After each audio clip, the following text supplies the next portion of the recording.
is Brian Gainey. I'm 39 years old and I live in Charleston, South Carolina. I had a great childhood, but I love to eat. And as I got older, I ate more and more. By the time I graduated high school, I was over 300 pounds. In my 20s, I was up to almost 450 pounds, and I actually lost all the weight once, but I couldn't keep it off.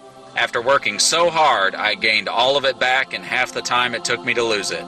It was humiliating and depressing. So I gave up.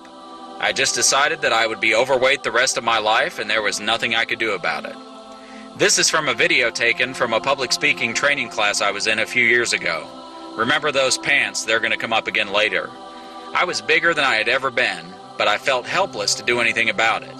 I started gaining even more weight, and on June the 20th, 2010, a few weeks after this picture was taken, disaster struck. All of a sudden, I couldn't breathe. I collapsed and was rushed to the hospital. After hours and hours of tests in the emergency room, the doctors diagnosed me with a pulmonary embolism, or blood clots in my lungs that were cutting off my oxygen. The treatment was long and painful.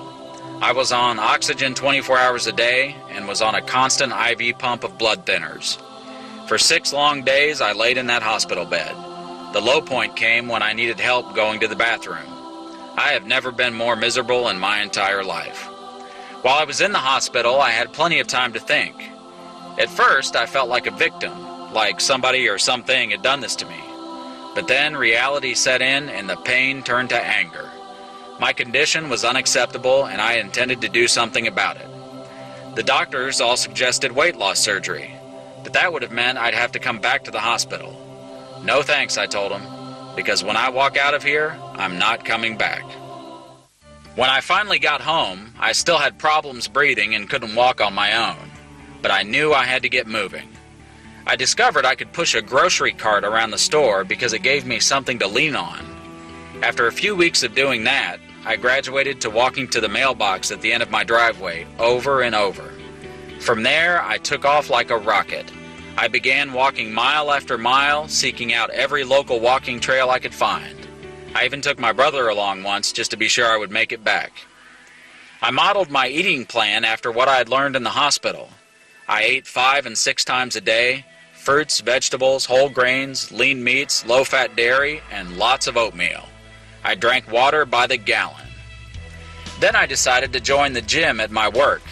That's when I met Coach Martha. She taught me how to exercise correctly, and the first exercises were very basic. Sitting down and standing up, over and over again. That's about all I could do. But the weight melted away. Over 100 pounds in the first 6 months. There's those pants again. Then, still weighing more than 400 pounds, I entered a 10K race and limped across the finish line.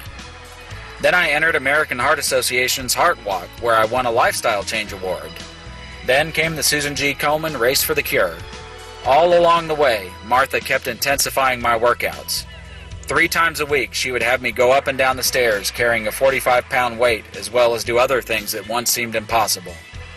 Finally, I had lost enough weight and was able to run, so I entered a Thanksgiving Day 5K and jogged across the finish line. In just the last year, I've been able to do things most people take for granted. I've been able to fly in an airplane, I've been able to fit in and drive a normal car, and I can even buy clothes at the regular store just like everybody else. But I'm not cured. It wasn't always easy. In fact, it never was. It is hard work. I keep these pants as a reminder of where I came from, so I'll never forget it. I still struggle on some days, and I still have some weight to lose.